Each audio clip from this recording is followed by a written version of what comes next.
लोकसभा चुनाव में कौन मारेगा बाजी, किसकी होगी जीत? डॉक्टर श्रीपति त्रिपाठी बता रहे हैं चुनाव में किस पार्टी का है पलड़ा भारी। ध्यान लगाकर खोलते हैं पर्चा और यहां जुटी रहती है भक्तों की भीड़। देखिए ये खास रिपोर्ट। नमस्कार, न्यूज बाइस्कोप देख रहे हैं आप और मैं हूं आपके साथ अलका सिंह। आज हम उस महान शख्सियत के पास पहुंचे हैं जहां से अगर आप नहीं गुजरे तो शायद आपके भविष्य को जान पाना मुश्किल सा लगता होगा।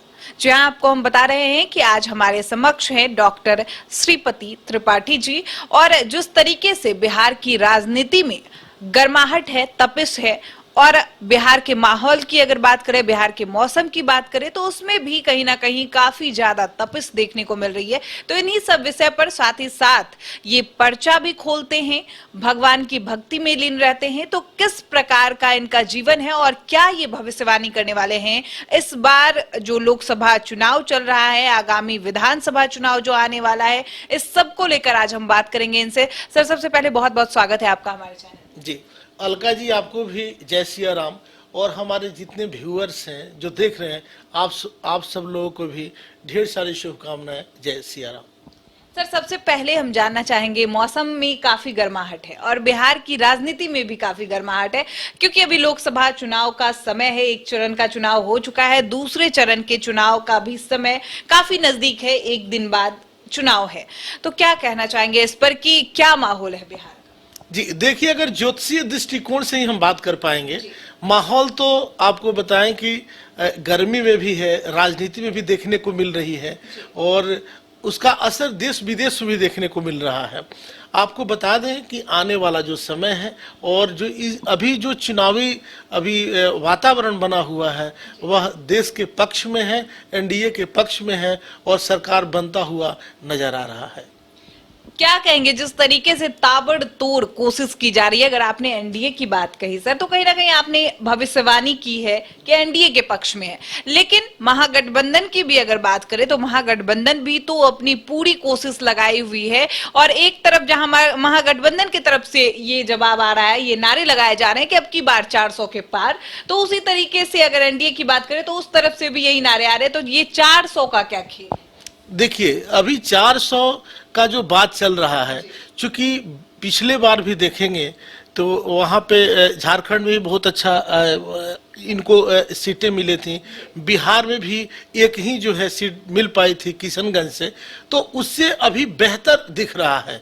लेकिन महागठबंधन की बात की जाए, जितना पिछले बार बेहतर नहीं कर पाए थे, थोड़ा बहुत जो है, थोड़ा बेहतर करने के योग है।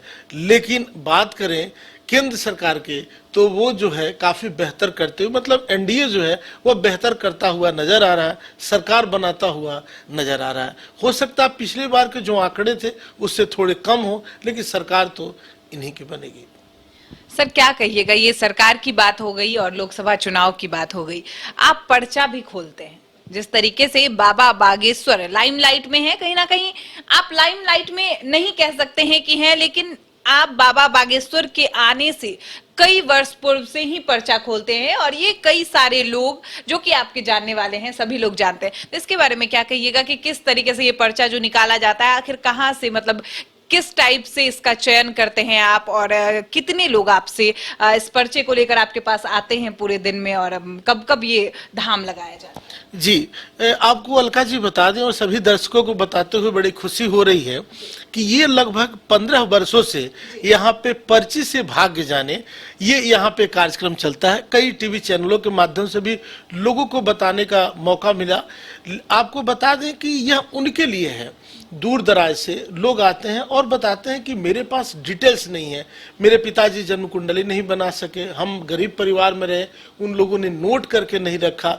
कुल मिलाकर बात करें तो उनके पास अपने जन्म से संबंधित न जन्म कुंडली है, न कोई ऐसा डाटा है जिसके बारे में वो जान पाए। और इसी को ध्यान में रख के इसका जो है इजाफा किया गया, जिसका नाम है एस्ट्रो एक्सरे। इसका मीनिंग है जो है एस्ट्रोलॉजिकल एक्सरे। इसमें कोई प्लेट नहीं लगता है, इसमें आपको किसी एक्सरे मशीन में नहीं जाना होता है। आपको करना क्या है, आपको सामने आकर बैठना होता है, पेन पेपर लेके रखना होता है, कुछ गणनाएं कराई जाती है, लेकिन इस सब के पहले आपको कुछ लिखकर आपके जो वर्तमान जो परिस्थितियां चल रही हैं, जिससे आप रूबरू कर रहे हैं या परेशानी में हैं, तो उसको लिख के पहले से ही आपके पॉकेट में दे दिया जाता है और अंत में आप गणना करेंगे तो देखेंगे आप वही लिखते हैं जो आपके पॉकेट में लिखा रहता है और उसके अनुसार अगर उपाय करते हैं तो निश्चित रूप से लाभ मिलता है। तो ये 1 घंटे की प्रक्रिया है जिसके माध्यम से आप जो है पर्ची से अपना भाग्य जान सकते हैं। आपने बताया नहीं कि कब कब ये धाम लगाया जाता है, जैसे अगर कोई लोग आना चाहें आपके पास तो इसका क्या समय है, क्या समय सारणी है? जी, उसके लिए आप गूगल पे जाके नंबर ले सकते हैं और संपर्क करके आप अपना समय निर्धारित करा सकते हैं। उसके लिए कुछ डिटेल्स देने होते हैं, डेट निर्धारित करना होता है। उस डेट में अगर आपको जो समय मिलता है उस समय आएं और आप आनंद लें और अपने भाग्य को, मतलब छुपे हुए जो किस्मत हैं, जैसे बाल बिखरे हुए हैं और मिरर के सामने खड़े होकर आप बाल संवार लेते हैं, उसी प्रकार एस्ट्रो एक्सरे से अगर आपके पास जन्म कुंडली नहीं है तो आप अपने भाग्य को संवार सकते हैं और अपने भाग्य को चमका सकते हैं। यह है एस्ट्रो एक्सरे। सर, बहुत ही अच्छी बात आपने दर्शकों को बताई और कहीं ना कहीं दर्शक इन सब चीजों पे विश्वास भी करते हैं और हर लोगों के मन में इच्छा रहती है कि कोई ऐसे लोग मिल जाए जो कि हमें ठगे नहीं और हमें कहीं ना कहीं सही जगह पर सही मुकाम पर पहुंचाने का काम करे। हम जानना चाहेंगे आपसे, आगामी लोकसभा चुनाव तो अभी आ ही रहा है, इसके बाद जो विधानसभा चुनाव आने वाले हैं उसमें क्या कहिएगा कि उसमें किस तरफ रुख लेगी ये राजनीति? देखिए, आने वाला जो समय है वह बेहतर दिख रहा है। कहने के लिए तो लोग बता रहे हैं या कि और भी लोग बेहतर करेंगे। हम चूंकि नाम